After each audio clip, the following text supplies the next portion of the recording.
I'm Henry Ramos, and this is the news in San Antonio. Members of the Bexar County Commissioner's Court say the fight is not over regarding reports of ICE purchasing a massive warehouse on the east side. Earl Stoudemire explains. Bexar County Commissioner Tommy Calvert says the Department of Homeland Security didn't complete an environmental impact study on what the ICE processing facility would do in San Antonio. The commissioner made this claim on Tuesday, saying the incomplete study breaks the law in San Antonio and Bexar County.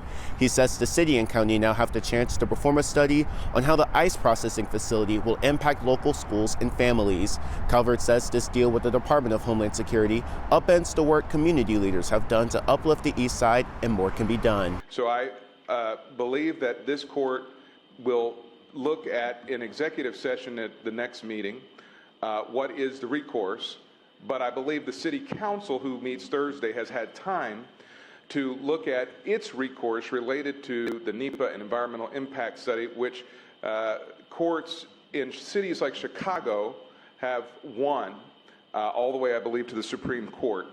In the separate post, District 2 Councilman Jalen McKee Rodriguez says the fight isn't over and will be providing updates. It's unclear if the council will discuss the warehouse deal in their sessions today or tomorrow. Earl Stoudemire, KENS 5.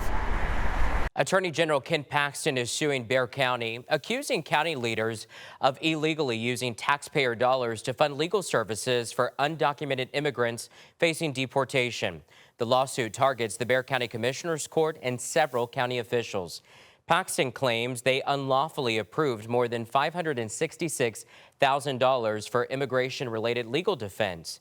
The money was allocated under the county's Immigration Legal Services Program.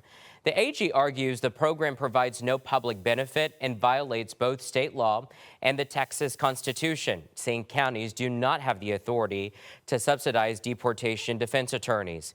The Attorney General is asking a judge for an emergency restraining order to immediately stop the spending and block any future contracts for immigration-related legal services. The battle over cell phones at Northeast ISD. The Texas Education Agency is putting NEISD on notice, saying the school district is failing to follow Texas law, also saying that the school district missed a deadline to fix the problem. Here's KENS 5 reporter Meredith Haas.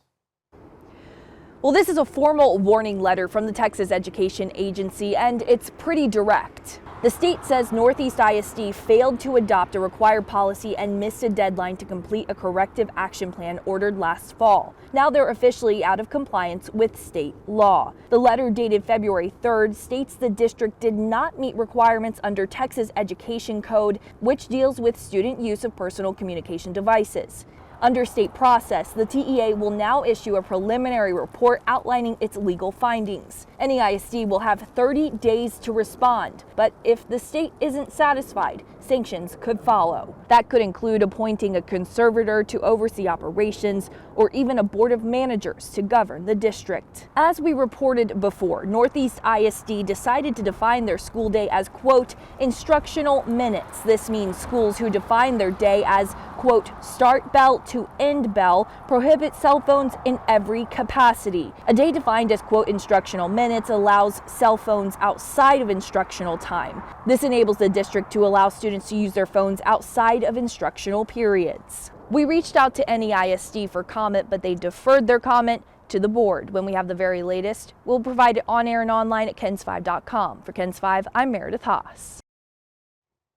2 men are accused of having a huge amount of meth and trying to hide it in boxes filled with lettuce. Investigators say the drugs were hidden inside shipments of fresh produce stored at an office space tied to the suspects.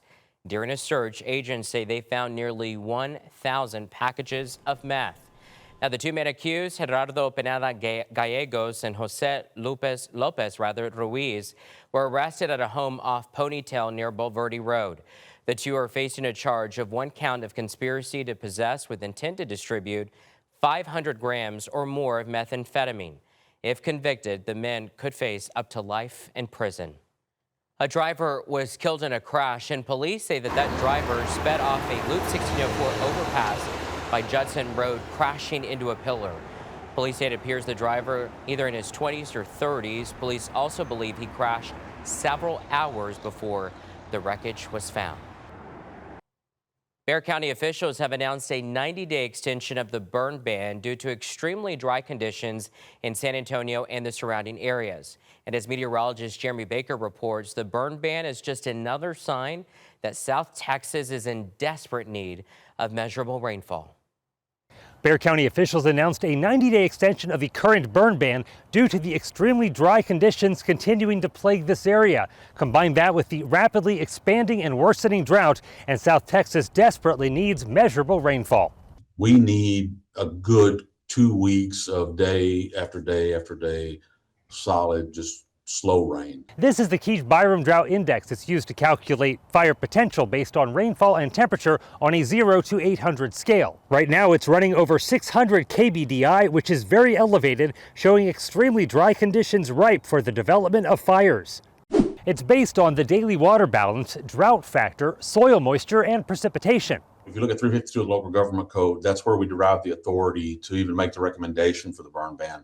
And countywide, we're still over 660. There's a lot of complicated decisions that need to be made in terms of water utilization. Rich Rasgatis is the CEO of Flow Water, a system that focuses on the restoration of drinking water in the U.S. He says whenever there is drought, not only does that increase fire danger, but also the safety of the water we put into our bodies. What happens during a drought as it relates to drinking water is that these contaminants that are already in our drinking water in the United States become more and more concentrated.